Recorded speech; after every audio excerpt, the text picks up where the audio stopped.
고맙습니다. 바나바와 사울이 한 해 전부를 넉넉하게 되고자 모인 무리들을 가르쳤고 안디옥에서 배우고 있는 삶을 그때야 비로소 그리스도인이라는 명칭으로 알려지게 되었습니다. 이때 그리스도인의 자격을 소유할 수 있었고 그리스도인이라고 하는 그 삶을 소유하는 순간 그들의 삶은 기름지기 시작했겠죠.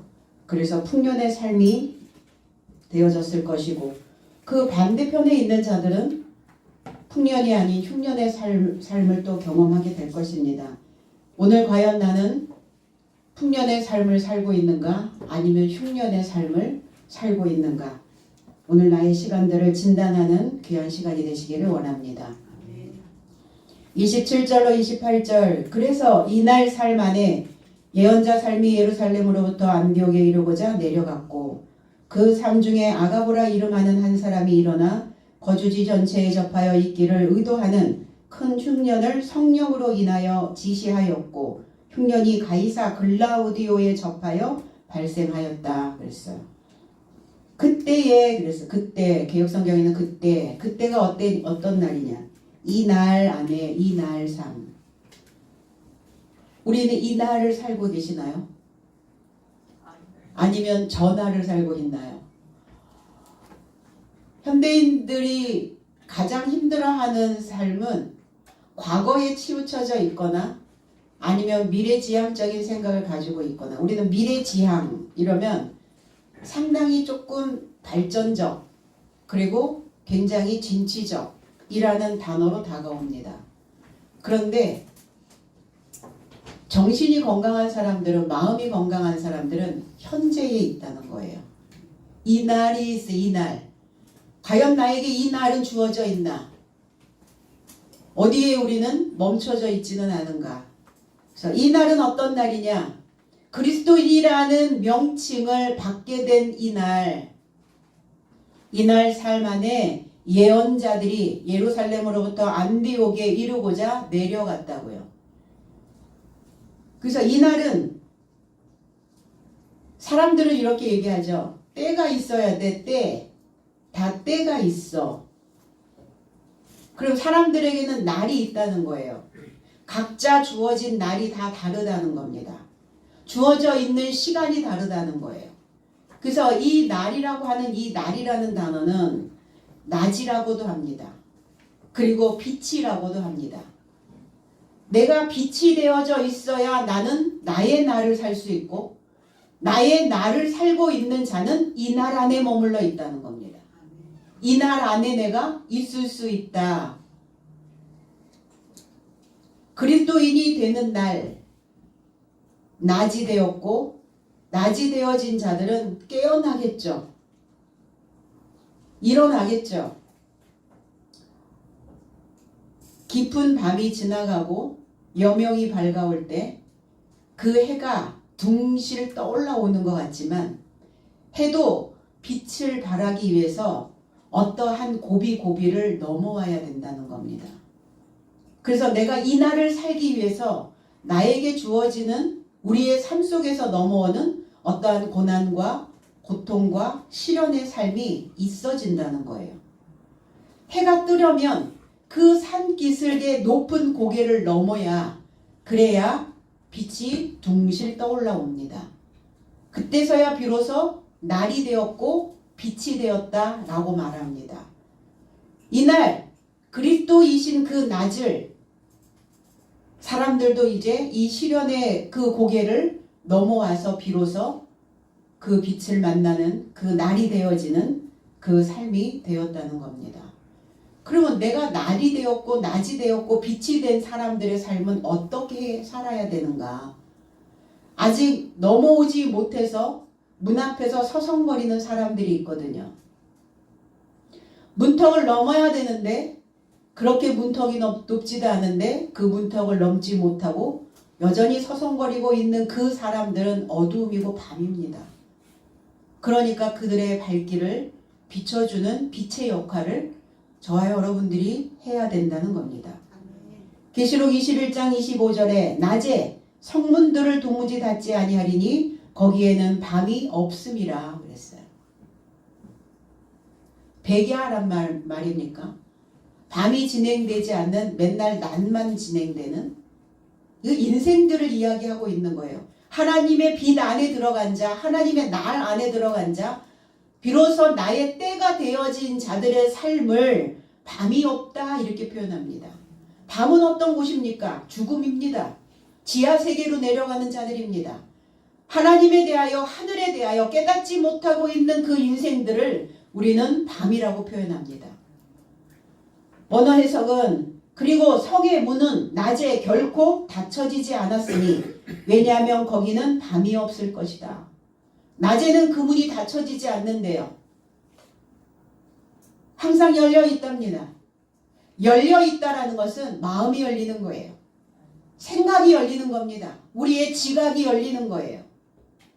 사람들은 늘 그렇게 얘기하죠. 내가 어떤 것을 새롭게 시도하려면 마음이 준비 과정이 필요해요. 마음의 준비 과정. 근데 사람들은 이렇게 해요. 아직 마음이 열리질 않았어. 왜 열리지 않나? 마음이 왜 열리지 않나? 왜 빛을 향하여 열리지 않을까? 어두움이 깊기 때문에 그런 거예요. 생각의 문제라는 겁니다. 마음가짐의 문제입니다.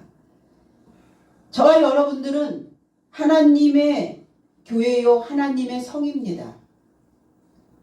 그 성은 늘 소동이 일어나고 그 성 안에는 항상 다툼이 일어나고 그 성 안에는 항상 전쟁이 일어나는 인생들을 이야기하고 있는 거예요. 저와 여러분들은 성이에요. 그럼 나의 이 성에 빛을 가져다 줄 것인가? 나의 이 성을 깜깜한 흑암으로 만들 것인가는 각자의 결정이라는 겁니다.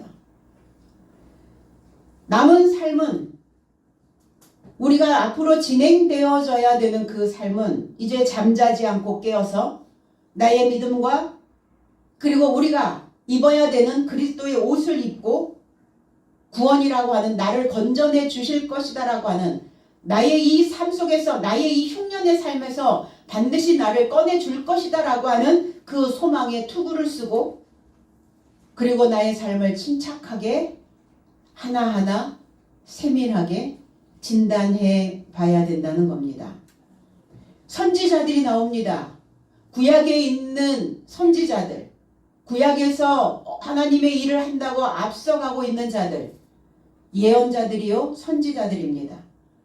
이 선지자들은 그 사건들을 미리 말하고 있고 그 사건이 터졌을 때 소잃고 외양간을 고치는 게 아니라 미리미리 방지하는 예방 차원에 있는 예방 주사를 놔주는 의사와 같은 역할을 하는 자들을 우리는 선지자라고 말합니다. 예언자. 우리는 이전에 예언하는 사람들을 많이 찾아다녔죠. 예언하는 자. 뭘 예언을 하는지를 모르겠어요. 뭘 미리 말하고 있는지를 모르겠어요. 어떤 사건을 우리에게 감지해 할 수 있도록 던져주는지는 잘 몰랐어요. 그런데 신앙 안에서 예언한다 라는 표현들을 참 많이 합니다. 미리 말하다, 앞서 말하다, 영감으로 말하다. 이미 성경이 우리에게 주어지는 예언의 메시지라는 겁니다. 성경 외에 다른 이야기를 하는 것은 거짓 선지자들이에요. 거짓된 자들이라는 겁니다.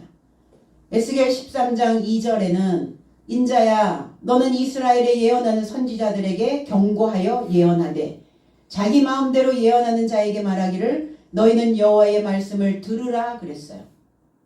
거짓 선지자들에게 경고하는 예언을 해라. 거짓 선지자들은 어떤 자들이냐?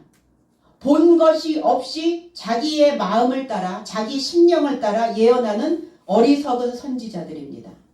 본 것이 없다라는 것은 자기의 삶에서 보여지지 않는다는 거예요.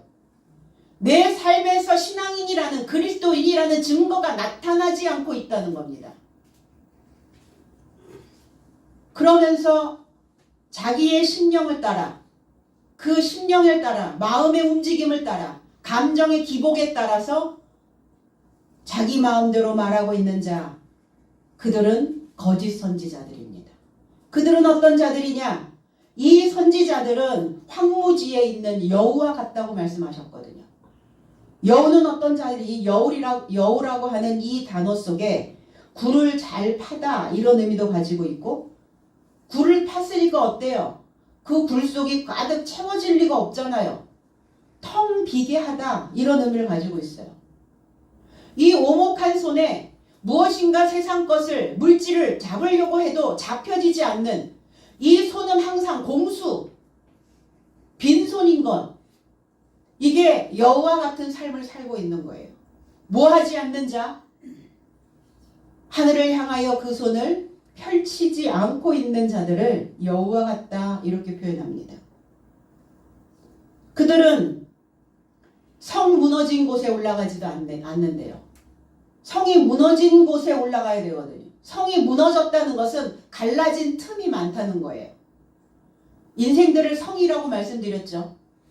갈라진 틈이 많은 자, 너무나 많이 벌어져 있는 자, 그 생각이 지혜롭게 나오지 아니하고 완전히 그 생각들이 다 분쇄돼서 흩어져 버리는 사람들. 그러니까 어때요? 이 생각, 저 생각, 5만 가지 생각이 내 생각들을 어지럽히는 자들. 이러한 자들은 성이 무너져 있는 삶과 같다라고 표현합니다. 그 성이 무너져 있는 자들에게 올라가야죠. 누가? 선지자들이. 올라간다라는 것은 뭐냐면 이게 올라라고 하는 단어인데 번제라는 단어입니다. 번제라는 단어는 올라가기를 소망합니다. 이게 음가가 똑같아요. 히브리어 음가도 올라. 인생들은 올라가기를 원하죠. 번제도 올라가기를 소망한다. 하나님께 내 삶을 태워드리는 목적, 짐승을 태웠던 번제단에 짐승을 태워서 제를 드렸던 그 목적이 뭐냐? 하늘에 올라가기를 원하는 거예요. 인간은 태어나면서 하늘에 올라가지 않으면 땅으로 꺼져버립니다. 지하세계로 내려가는 거예요. 생각이 올라붙어야 되는데 생각이 올라붙지 않으면 정신적인 문제가 생긴다는 거예요.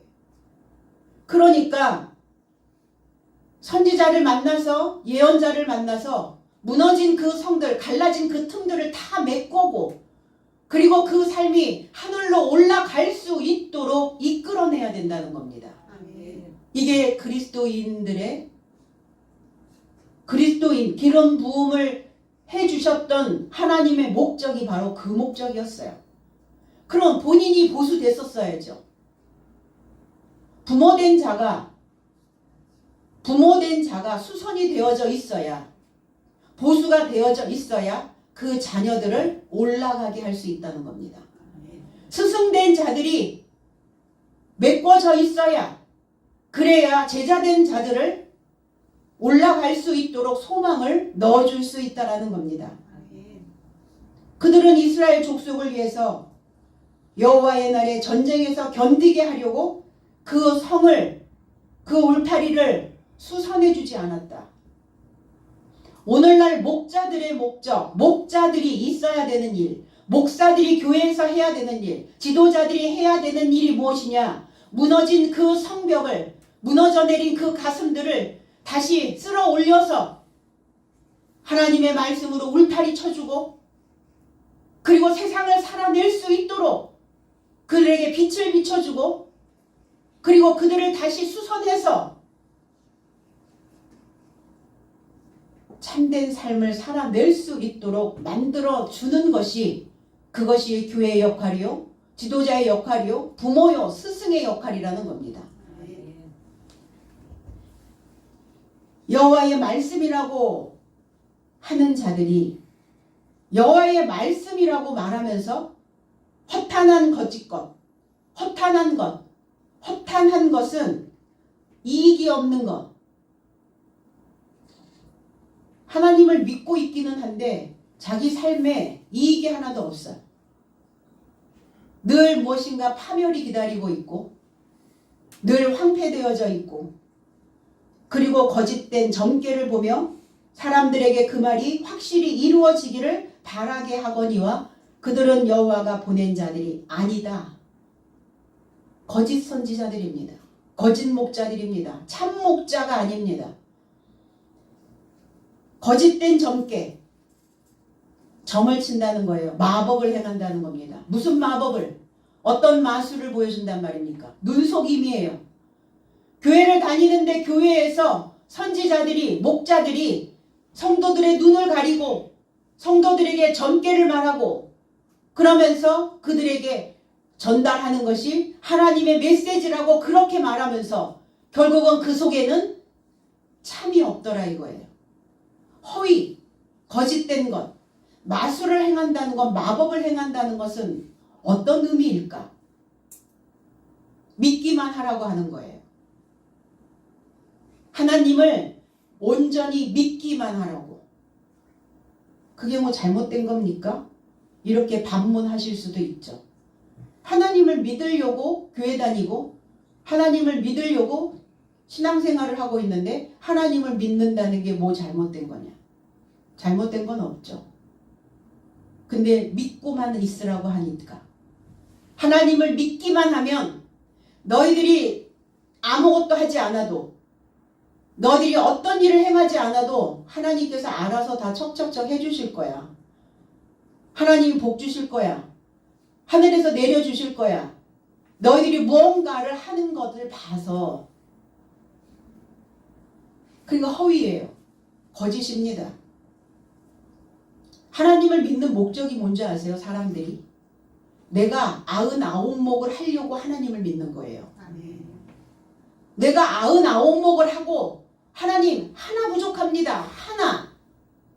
내가 하나의 것을 하늘에 있는 것을 하늘에 있는 그 하나를 내가 깨닫지 못해서 이게 완전 결합이 안 되고 있습니다.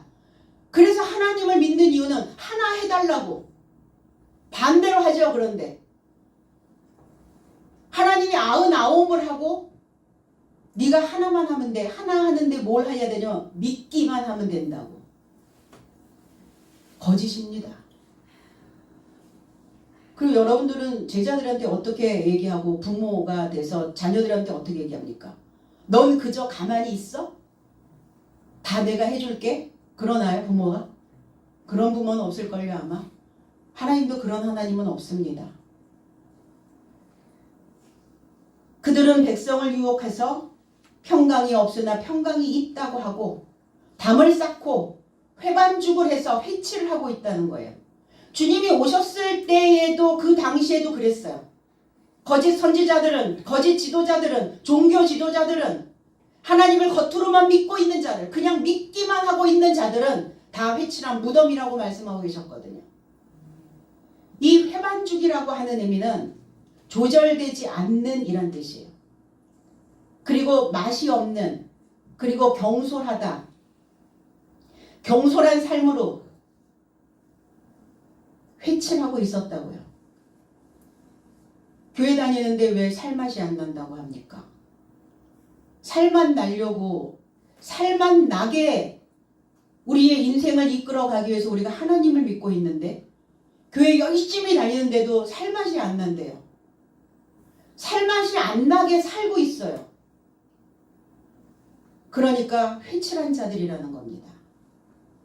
그 담이 무너진 즉 칠한 회가 어디 있느냐 물어보실 거란 말이에요.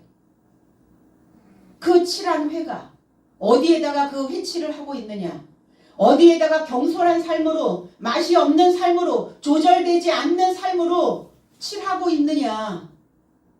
그리스도인들은 좀 수준이 있어야 되지 않나요? 세상 사람들보다는. 평범 이상으로 살아야 되는 거예요. 그런데 평범보다 더 이하로 살고 있다면 그들은 다 회칠하고 있는 것이라는 겁니다. 회칠한 자들, 그 거짓 선지자들은 숫자만 교회에 채우려고 하지 교회에 온 성도들을 사람 만들려고 하지 않습니다. 인간이라고 하는 단어가 간, 사이간자거든요. 그럼 인간이 인간다워지려면 사이를 채워야 해요. 갈라진 틈들을 하늘의 지식으로 하나님을 아는 것으로 다 채워줘야만 인간다운 인간이 되어진다는 겁니다. 그럼 어디서 할 거냐고요? 예전에는 학교에서 했죠. 근데 학교에서는 지금 합니까? 공권력, 교권, 어떤 공적인 이런 권력이, 공적인 어떤 힘이 무너졌다고 얘기해요. 교단이 무너졌다. 가르치는 선생들의 그 권위가 땅으로 떨어졌다. 애들이 말 들어먹습니까? 안 들어먹습니다. 학교에서는 뭐만 가르치니까? 머리만 가르치니까. 헤드. 머릿속에 들어있는 지식이 지혜가 되어져서, 명철함이 되어져서 그 지식을 녹여서 내 마음 바탕으로 흘러가게 하고, 이 마음이 굳세게 굳건하게 세워져서 그들이 이 땅을 밟고 당당하고 멋지게 살아낼 수 있도록 가르쳐야 되는데 그 학교에서는 불가능하다는 거예요. 그러면 가슴을 가르쳐야 되는, 마음을 가르쳐야 되는 곳이 어디에 되느냐? 교회여야 된다는 겁니다. 그런데 선지자들이 뭘 하고 있느냐는 거예요. 목자들이 뭐 하고 있느냐는 거예요. 우리나라의 그리스도인들이 10%는 됩니다. 그 전 인구의 10% 정도의 퍼센트를 가지고 있는 사람들이 뭘 하고 다니느냐는 거예요. 교회는 겉멋들여서 다녀서는 안 돼요. 겉멋이 들어서는 안 됩니다. 성벽이 무너진 곳을, 갈라진 틈을, 그 사이사이를 채워주지 않아서 그럼 어때요? 속은 매일 허하고 회복되지 않습니다. 성벽을 보수하지도 않아요. 성벽을 보수한다는 것은 새로운 생각을 가르치는 겁니다. 인간에게 하자가 얼마나 많습니까? 그 하자를 어떻게 무엇으로 보수할 거냐고요. 새로운 생각이 들어가줘야죠. 그래서 그 인생들을 무익한 종교인으로 살게 하면서 거짓되고 위조된, 그래서 다 마법에 취하게 만들어 그들을 성장하지 못하게 만들고 있는 겁니다. 그러면서 뭐라고 해요? 평안하다, 평안하다. 평강이 있을 것이다. 평강이 있다고 스스로 속이고 하나님과 담을 쌓고 조절되지 않는 혀가 경솔하게 그 인생들을 맛없게 만든다는 겁니다. 예루살렘에 흘러서, 예루살렘으로부터 흘러서 많은 인생들이 흘러 안디옥까지 내려왔습니다. 안디옥은 어떤 곳이냐? 전쟁터라고 말씀드렸죠. 병거가 있는, 전사가 있는 삶의 전쟁터에 이르니 안디옥에 그냥 흘러서 내려서 안디옥에 그냥 이르니 그냥 편하게 온 게 아니에요. 이르다라고 하는 이 의미에 상륙하다, 내려가다라는 의미를 가지고 있어요. 안디옥에 상륙했어요. 우리는 어떨 때 상륙이라는 단어를 쓰죠. 우리가 머릿속에 기억나는 인천 상륙작전. 물에서 육지로 올라오는 거예요. 그들의 인생에, 그들의 사상에, 그들의 감정에, 그들의 마음의 물에서, 죽은 물에서 허우적거리고 있었던 그 인생들이 이제 안디옥이라고 하는 그 육지에 다다른 겁니다. 그냥 왔겠어요? 전투였어요. 상륙작전을 하는데 전쟁이란 말입니다. 이 물에서 죽을 건지, 나의 이 물 속에서, 내 사상 속에서, 내 생각 속에서 잠겨서 허우적거리며 살 건지, 아니면 나는 그 물에서 빠져나올 건지, 이건 우리가 믿느냐 안 믿느냐, 하나님을 아느냐 모르느냐의 차원은 내가 죽느냐 사느냐의 문제라는 겁니다. 내가 인생을, 남은 인생을 내가 어떻게 살면서 주변 사람들에게 내가 살아가는 이 모습을 어떻게 보여줄 것인가에 대한 중요한 사안이라는 거예요. 그래서 안디옥에 갔다라고 해도 되는데 안디옥에 이르니라는 단어를 쓴 거예요. 성경에 있는 단어 하나하나들은 그냥 쓰여진 게 아니에요. 다 거기에 의미와 뜻이 담겨져 있다라는 겁니다. 안디옥에 이르게 된, 상륙하게 된 그 상황, 그들은 올라왔어요. 물에서 허우적거리지 않고 위로 올라왔다는 겁니다. 그래서 상륙이라는 단어를 사용했고, 신앙 안에서 우리가 어떠한 것, 우리가 삶을 그냥 살아가는 것도 어떤 것 하나 그냥 편안하게 진행되는 건 없습니다. 초등학교 막 들어간 아이들이 뭘 하나 배우는 것 자체도 사실은 다 어려움이에요. 근데 내가 알고 있는 것을 고집하게 되면 새로운 것을 못 배우게 됩니다.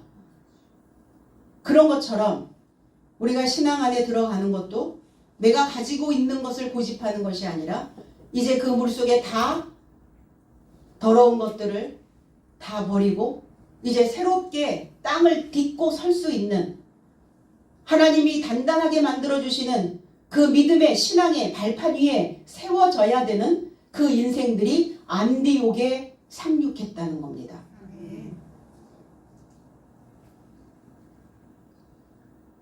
우리가 그동안 살면서 버려놓았던 것들을 이제 거두어들이는 시간입니다. 안디옥의 상륙. 우리가 밥을 열심히 먹고 그 다음에 뭐 해야 되죠? 설거지 해야 되는 시간이. 우리가 일주일 동안 열심히 살고 여러분들이 이날 교회에 와서 앉아있는 이 시간은 이제 설거지하는 시간이라고 보시면 됩니다. 그동안 우리가 살면서 뭘 우리 식탁에다가 잔뜩 차려놓았죠? 그 절망의 적자 식탁을 이제 깨끗이 치워야 되는 시간. 그래서 더 정갈한 식탁을 차려야 하는 그 날에 그때에 적시에 들어온 것입니다. 이제 소망의 흑자로 우리의 삶이 흑자가 되어지려면 뭘 해야 돼요? 돈을 많이 벌어야 된다고요? 많이 벌리던가요? 열심히 벌어도 돈이 없고 뭐 쓰지도 않는데 돈이 다 나가고 그럼 뭐 하셔야 돼요? 지갑에 돈이 없으면 가난합니까? 지갑에 돈이 많으면 부자예요? 사람들은 그렇게 얘기해요. 마음의 부자, 정신의 부자, 영적인 부자, 생각의 부자라는 겁니다. 그럼 부자가 되려면, 흑자가 되어지려면 소망을 가져야 돼요. 소망이 없고 절망이면 늘 적자. 그러나 소망이 생기면 그때서부터 인생이 흑자가 생기는데 결국은 인생을 흑자로 만들려면 내가 쓰고 있는 언어를 바꾸는 거예요. 언어가 달라져야 돼요. 제 말이 달라졌어. 표현이 달라졌어. 말하는 게 달라졌어. 그러니까 말부터 바꿔야 된다고요. 없어 하면 맨날 없죠. 있다 하면 다 있어져요. 그래서 그 언어로 한상 가득 베풀어서 나 자신에게 선교하는 겁니다. 선교가 뭡니까? 해외 선교입니까? 해외? 아니요. 자신에게 선교하시라고요. 이 선자가 베풀선, 교가 가르칠 교, 베풀어서 가르치는 거예요. 가르침으로 베푸는 겁니다. 가르침을 받아야 베풀게 되죠. 한 번도 내가 누구도 나 자신에게 베풀어 준 적이 없어. 그래서 우리는 누군가 나에게 베풀어 주면 몸둘 바를 모르죠. 그걸 즐기는 게 아니라 내가 나에게도 한 번도 베풀고 살지 않았다가 왜? 적자였으니까. 흉년이었으니까. 그러다가 누가 나에게 베풀면 그거를 못 받아들이는 거예요. 온몸이 막 그걸 받아들일 수 없도록 이미 그 적자에 길들여져 버렸죠. 이날은 어떤 날이냐? 바꾸는 날입니다. 적자가 흑자로, 흉년이 풍년의 삶으로, 절망이 소망의 삶으로 바꿔내시기를 바랍니다. 그래서 우리가 살면서 때로는 난파도 당하죠. 파선도 합니다.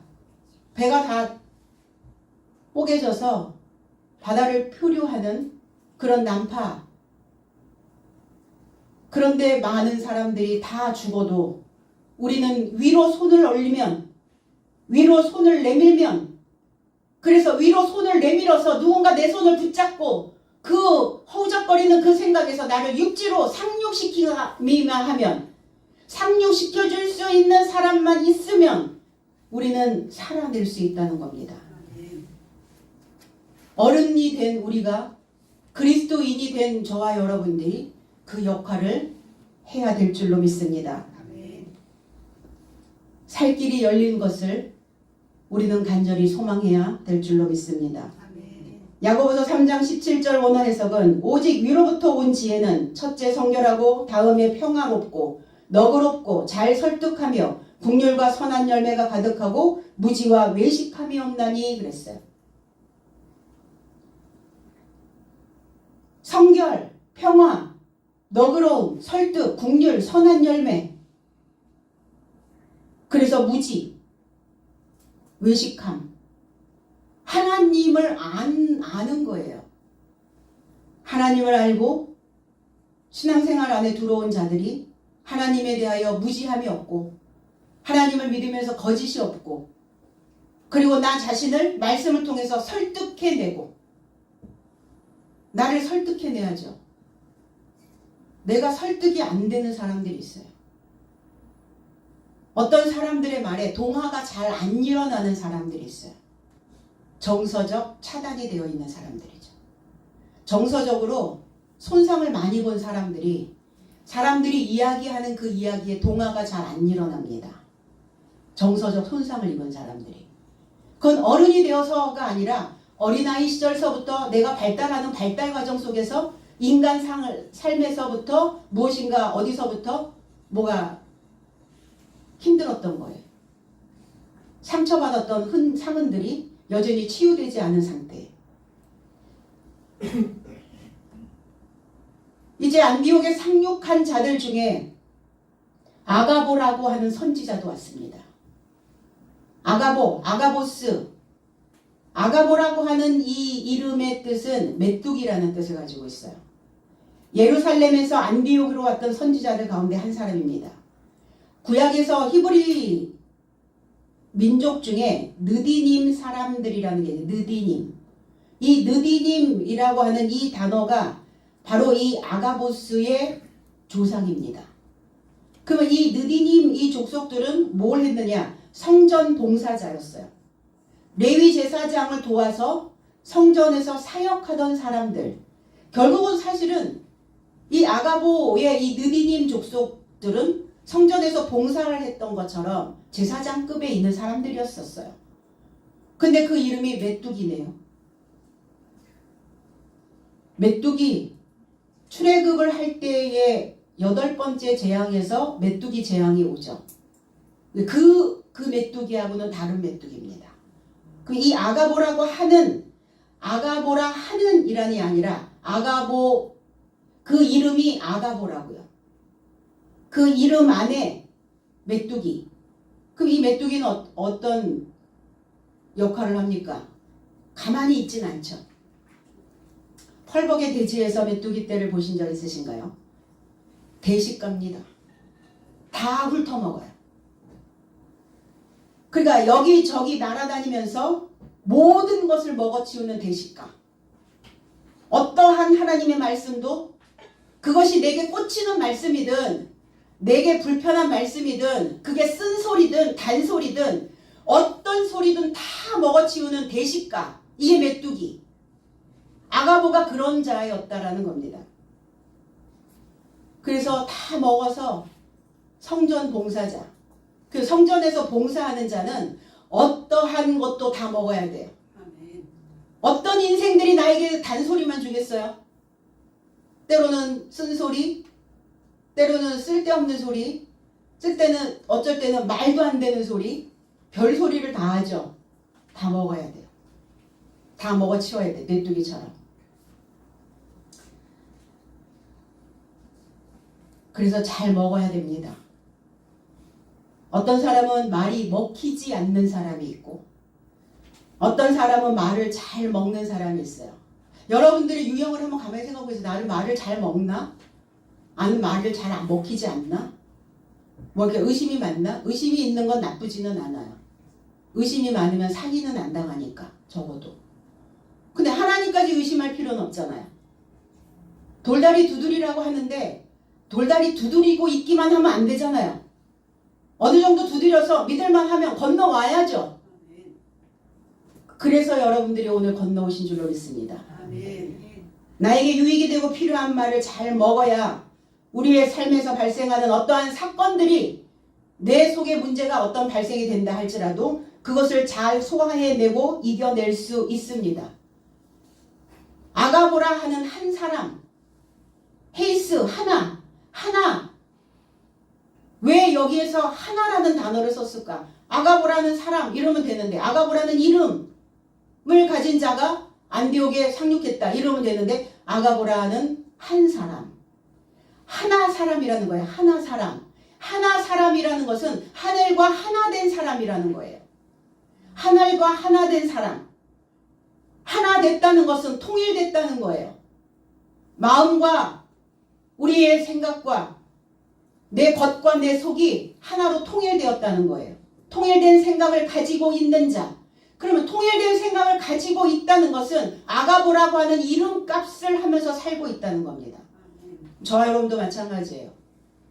내 몸과 마음이 하나로 통일될 때 하나 사람, 하늘에서 하늘과 하나 된 사람, 하늘과 하나 된 사람만이 이름값을 하고 살 수 있습니다. 부모가 지어준 이름이잖아요. 잘 되라고 지어준 이름이잖아요. 세상을 살면서 기울어지지도 쓰러지지도 지진이 나도 흔들리지도 말라고 그 영혼의 이름을, 그 뜻을 우리에게 지어준 겁니다. 그 이름값을 하고 사는 자만을 하나님은 기억해내신다는 겁니다.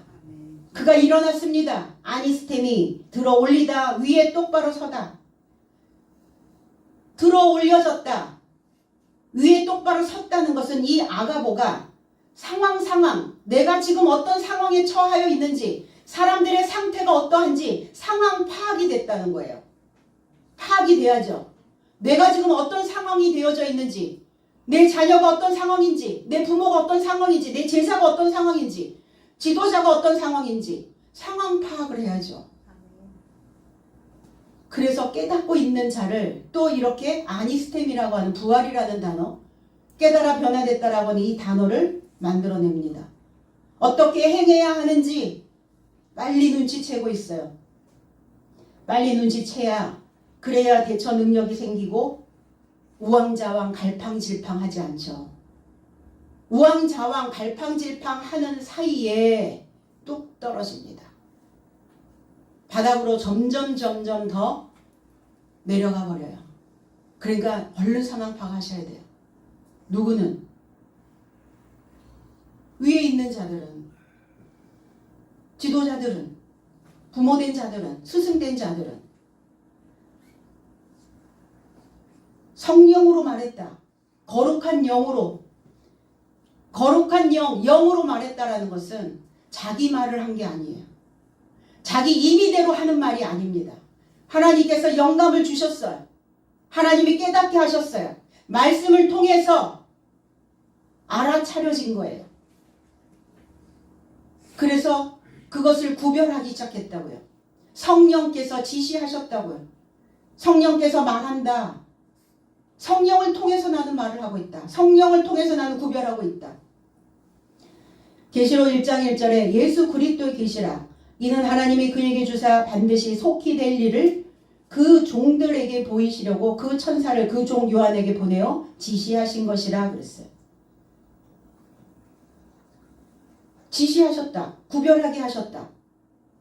원어 해석은 그리스도 예수의 계시라. 이는 속히 신속함 안에서 반드시 될 것을 하나님이 그의 종 삶에게 보여주려고 그에게 주셨으며 그의 사자로 인하여 파견하여 그의 종 요한에게 지시하셨다. 저와 여러분들은 살면서 가장 중요한 건 어떠한 문제들을 구별해내는 게 중요합니다. 그러려면 하나님의 영이 필요하죠. 말씀을 통해서, 이 말씀을 통해서 깨닫는 거예요. 아, 지금이 어떤 상황이구나. 지금이 어떠한 상태가 되어졌구나. 내가 지금 어떻게 이거를 해결해 가야 되는구나. 이게 머릿속에서 파바박 또 올라와야 된다는 겁니다. 계시 열어주셨어요. 덮여 있었던 것이 예수 그리스도의 계시라. 그리스도 예수의 계시라. 그리스도 예수는 덮여 있다고요. 덮여 있으니까 어때요? 열어야죠. 왜 덮여 계시나? 왜 덮여 있죠? 우리가 소중하고 귀하고 그런 중요한 어떤 이런 것들은 어디에요? 다 금고에다가 깊숙이 넣어놓죠. 번호로 다 잠가놓죠. 보석함에다가 넣어놓죠. 다 덮어놓는다고요. 위에다가 이렇게 펼쳐놓지 않는다고요. 그리스도 예수는 다 덮여 있어요. 뭘로 덮여 있어요? 성경 말씀 안에 덮여 있다고요. 열어야죠. 에바다. 뭘 여는 거예요? 무엇이 열리는 거예요? 우리의 지각이 열리는, 지혜가 열리는 거예요. 우리의 눈이 열리는 겁니다. 말씀이 열리는 거예요. 그 문자적인 성경인데 이 문자적인 성경을 열 필요는 없잖아요. 그냥 읽어 내려가기만 하면 되지. 뭘 여는 거예요? 딱딱한 껍질로 쌓여있는 문자를 여는 겁니다. 이걸 계시라고 이야기하고 있어요. 요한에게 그걸 열으라고 하시는 거죠. 말씀을 열어라. 말씀의 의미를, 낱말의 의미를 가르쳐라. 그래서 지시하신 겁니다. 말씀을 열어야 아버지와 아들이 누군지 알 수 있기 때문이에요.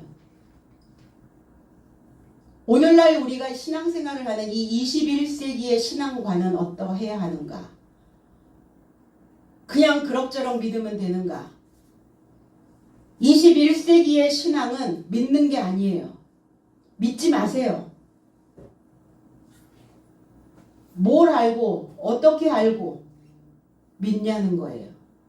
뭘 해야 되나? 21세기의 신앙은 알아야 됩니다. 2000년 전부터 우리는 믿어왔어요. 구약의 선지자들에 의해서 믿어왔어요. 그러나 지금은 알지 못하면 믿을 수 없다는 겁니다. 그래서 다 보증서들 다 만들잖아요. 품질 보증서. 그 약이 아무리 명약이라고 해도 보증이 없으면 우리가 그 약에 대해서 알지 못하면 믿지 못하잖아요. 우리는 그렇게 하면서 그거는 알면서 왜 하나님에 대하여 알아야 믿을 수 있다라는 이 아주 간단한 논리를 왜 우리는 놓치고 가는지 모르겠어요. 그러니까 알려주려니까 그동안 내가 알려줬던 것들을 다 번복해야 될 수도 있고 다 뒤집어야 되는 상황일 수도 있고 그러니까 그냥 믿기만 하라고 던져주는 겁니다. 다시 알려줘야 되면 다시 배워서 다시 알려줘야 되니까 그 시간들이 싫은 거죠. 지도자들이. 귀찮기도 하고 게을러지기도 하고.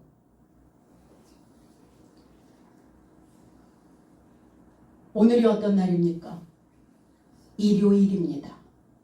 예전에 우리는 일요일을 공일이라고 그랬어요. 공일. 그리고 토요일을 반공일.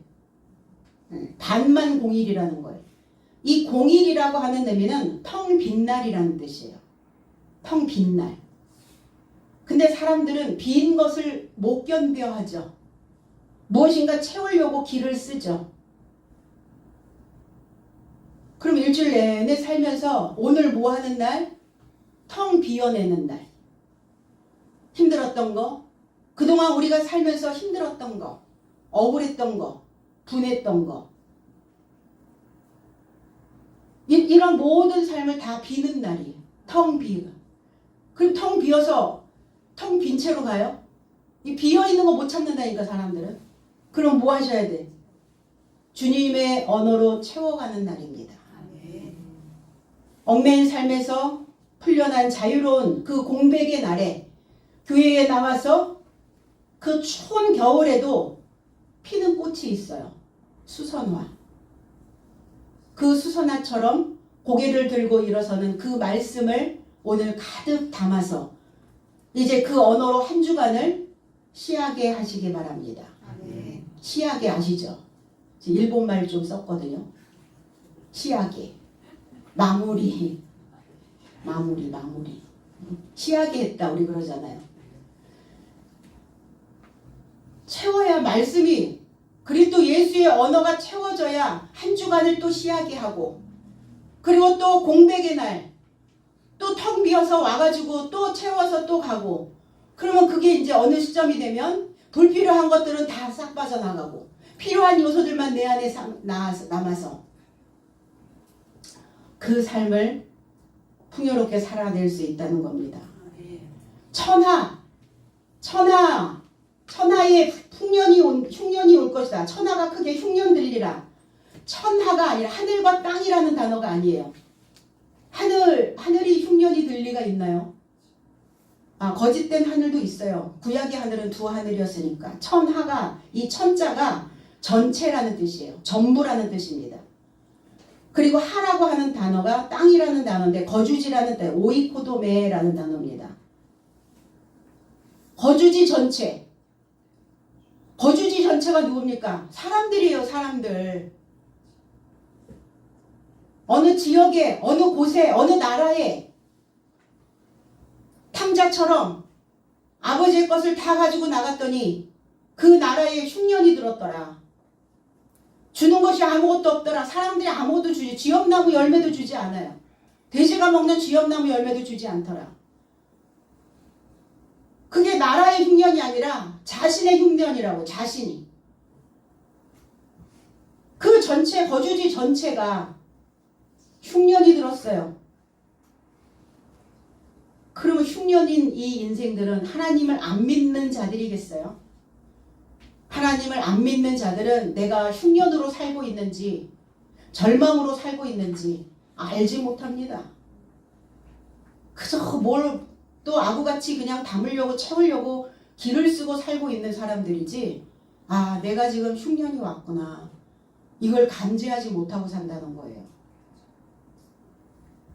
흉년, 식량이 없는 거예요. 결핍입니다. 기근이 왔어요. 배고파요. 부족한 인생입니다. 실패했다라고 생각하는 거예요. 마음에 허기가 지는 겁니다. 열왕기상 17장 2절로 7절에는 여호와의 말씀이 엘리야에게 임하여 가라사대 너는 여기서 떠나 동으로 가서 요단 앞 그릿 시냇가에 숨고 그 시냇물을 마시라. 내가 까마귀들을 명하여 거기서 너를 먹이게 하리라. 저가 여호와의 말씀과 같이 하여 곧 가서 요단 앞 그릿 시냇가에 머물매 까마귀들이 아침에도 떡과 고기를 저녁에도 떡과 고기를 가져왔고 저가 시내를 마셨더니 땅에 비가 내리지 아니하므로 얼마 후에 그 시내가 마르니라. 흉년 3년 6개월 동안 흉년이 옵니다. 엘리야 시대에. 그 시냇물을 다 마셨더니 왜 흉년이 왔을까요? 입을 열지 않았단 말이에요. 하늘이. 그 하늘이 누구였는데? 엘리야였는데. 가르침이 없었다고요. 교훈이 없었다고요. 집안에서도 그렇지 않나요? 부모가 가르침이 없으면 자녀들이 바짝 마릅니다. 자녀들이 흉년이 와요. 기근이 옵니다. 결핍이 되어집니다. 뭐의 문제라고요? 자녀의 문제가 아니에요. 부모의 문제입니다. 제자의 문제가 아닙니다. 스승의 문제예요. 성도의 문제가 아니라 목자의 문제라는 거예요. 땅의 문제가 아니에요. 땅이 쩍쩍 갈라지는 게 땅의 문제입니까? 하늘에서 비가 내리지 않는 하늘의 문제잖아요. 그 하늘이 누군데? 선지자들인데, 지도자들인데. 그래서 우리는 까마귀 역사. 까마귀가 누구겠어요? 아니, 까마귀가 떡과 고기를 어떻게 물어다 준단 말입니까? 이 떡이라고 하는 단어는 레헴이란 단어, 고기라고 하는 단어는 빠사르, 살이라는 단어인데 이 살, 신선하다, 좋은 소식이라는 뜻을 가지고 있어요. 그래서 이 엘리야가 사르밧, 시돈 땅에 있는 사르밧 과부에게로 가라. 시돈, 고기를 잡다, 양식을 씻다, 사냥하다. 그리고 사르밧이라는 의미는 정련하다, 재련하다, 금속을 녹이다. 이 사르밧 과부는 뭐 하고 있었겠어요? 자기 안에 불순물들을 다 빼내는 재련 과정, 연단하는 과정. 하나님 우리를 왜 연단하신다고요? 우리를 정금같이 내놓으시려고요. 내 안에 불필요한 것들을 왜 다 제거하신다고요? 나를 깨끗하게 살게 하시려고, 나를 하나님의 자녀 삼으시려고 나를 정련하시고 연단하시는 겁니다. 그럼 까마귀가 뭘 물어다 줬다고? 떡과 고기. 떡은 레헴. 그리스도 예수는 레헴에 오셨어요. 베들레헴, 떡집에, 전쟁하는 집에. 그리고 그 고기는 소식, 복음. 까마귀가 물어다 준 건 그리스도 예수의 복음의 소식이었어요. 우리가 살려면, 이 흉년에 살아내려면 그 복음의 좋은 소식이, 새로운 소식이 그 전쟁하는 집에 들어가 줘야 된다는 겁니다. 까마귀라고 하는 이 의미가 하나님이 천지를 창조하시고 저녁이 되며 아침이 되니 이는 첫째 날이니라. 둘째 날, 셋째 날. 저녁이라는 단어예요. 이 저녁이라고 하는 이 단어는 보증을 서다, 무역하다, 교제하다, 연결시키다. 이게 까마귀의 의미예요. 까마귀. 그래서 오작교, 견우와 직녀가 만나는 오작교를 연결시킨 게 까마귀. 까마귀 오자거든요. 오비이락 그러잖아요. 오비이락. 까마귀 날자 벼 떨어진다. 이게 오자가. 아라비아. 이런 의미가 다 까마귀라는 뜻이에요. 마르다라는 뜻입니다. 메마르다. 그러면 흉년에 까마귀 사역자가 필요하죠. 먹이고 입히고 연결시켜서 손잡고 다니면서 그가 원하는 거 먹이고 입히고 필요로 하는 것 공급해주고 까마귀. 하늘 나는 까마귀 말고 사람이 까마귀라고. 사람이. 인간이 까마귀. 복음의 소식을 물어다주는, 그 전쟁하는 집에 복음의 소식을 물어다주는, 그리고 사람과 사람을 연결시키는, 하나님과 사람을 연결시켜주는 오작교의 역할을 해주는, 다리 역할을 해주는, 교제하고 있는 이 자가 바로 까마귀 역사. 그래서 실패했다고 생각하고 흉년이 들었던 이 인생들에게 기근이 온 이 인생들을 다시 살려내는 겁니다. 저녁이 되면 아침이 되니 무역이 일어나는 거예요. 무역, 교제, 연결. 그러니까 주님과 연결됐으니까 이제 뭐 하셔야 돼요? 경작하셔야 되죠. 그게 아침이란 뜻이에요. 뽀케르. 아침이 되다. 갈아엎어야죠. 밭을 가는데 사용하는 황소 되셔야죠. 이 황소를 하나님께 번제로 드리는 겁니다. 짐승 잡아서 드리는. 어떤 교회는 뭐 송아지 헌금? 송아지 헌금이 있더라고요. 송아지 헌금. 그러니까 송아지의 값만큼 헌금을 하라는 거예요. 그게 하나님께 드리는 송아지로 드리는 번제래요. 그게 사기꾼 아니에요? 그 사기꾼? 성도들은 모르잖아요. 모르면 바르게 알려줘야죠. 뭐가 황소인데 자기의 마음의 밭을 갈아엎을 수 있는, 밭을 가는, 부지런히 그 생각을 바꿔낼 수 있는, 그래서 하나님의 말씀을 뿌릴 수 있는 그 자가 황소지. 무슨 황소 송아지 헌금을 따로 만들어가지고 소로 번제를 못 드리니까 헌금으로 드려라? 하긴 뭐 어떤 교회는 헌금 바구니를 이렇게 돌려가지고 헌금이 목사님이 원하는 만큼 들어오지 않으면 교회 문을 잠근대요. 그래가지고 헌금 바구니를 다시 돌린다네요. 아직도 있대요. 그래서 어떤 분이 저한테 신앙 상담을 했어요. 목사님, 제가 그 교회를 계속 다녀야 됩니까? 말아야 됩니까? 뭐라고 얘기해 주시겠어요? 네 결정에 맡긴다 그랬죠. 그래서 하나님의 일꾼, 이제 그 흉년 삶과 교제하며 결핍이 되었던 그 인생이 풍년의 삶과 교제하며 이제 풍족한 하나님의 일꾼으로 역전되는 겁니다. 자신의 마음 바탕을 갈아엎고 말씀의 씨를 뿌려서 부유해지는 출발, 새 출발입니다. 이 소를 하나님께 화목 제물로, 저와 여러분들의 이 마음을 하나님께 화목 제물로 드리시길 원합니다. 왜 흉년을 주셨나? 아모스 8장 11절에 주 여호와께서 가라사대 보라 날이 이를지라 내가 기근을 땅에 보내리니 양식이 없어 주림이 아니며 물이 없어 가람이 아니요 여호와의 말씀을 듣기 위한 기갈이라. 왜 기근을 주셨다고요? 왜 우리가 그동안 흉년으로 살았다고요? 왜 우리가 늘 결핍된 상태에서 살았다고요? 말씀을 듣기 위한 기갈을 주셨다고요. 그거를 빨리 깨달으면 그 흉년에서 벗어날 수 있는데 그거를 깨닫지 못하면 계속 흉년으로 살겠죠. 그러나 하나님이 흉년을 주셨던 목적은 우리를 흉년으로 그냥 말라 죽이려고 하시는 것이 아니라 우리를 다시 말씀을 듣게 하기 위해서 그 인생을, 그 길을, 그 시간들을 허락하셨다는 것을 우리는 믿어야 된다는 겁니다. 로마서 8장 35절에 누가 내 삶을 그리스도의 사랑으로부터 갈라놓을 것인가? 환난이나 공고나 박해나 기근이나 헐벗음이나 위험이나 칼이겠는가? 어떤 상황이 와도 어떤 어려움이 와도 그리스도의 사랑과 그리스도의 사랑의 끈을 내가 놓을 수 없음을 바울 사도는 고백하고 있습니다. 어떤 어려움이 와도 이제는 붙잡으세요. 내가 개처럼 끌려다녔던 그 개 줄목소리는 끊으시고 이제 주님을 단단하게 붙부셔서 이제 우리가 풍년의 삶으로 우리는 우리의 삶이 변화되어야 될 줄로 믿습니다. 그때가 가이사 글라우디오 때에 흉년이 3년 동안 진행이 됩니다. 로마시아 4대 황제입니다. 글라우디오는. 근데 이 글라우디오의 이 황제는 굉장히 유약하고 무능한 왕이었어요.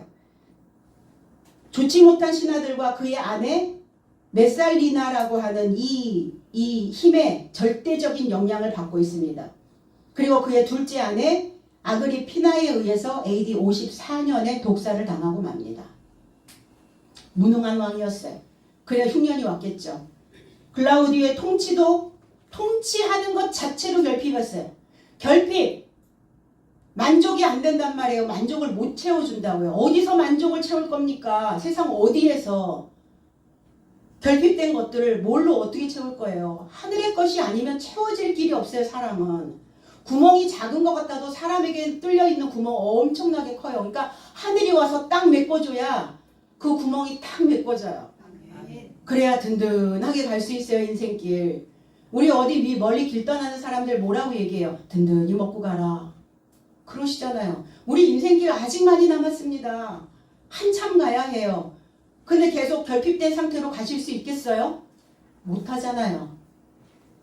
오늘 말씀 든든히 드시고 우리 남은 그 인생길 건강하게 걸어가시기를 바랍니다. 그래서 우리는 만나는 그 지도자가 누구인가에 따라서 내 주변에 누구를 만나니 어떤 사람을 두었느냐 굉장히 중요합니다.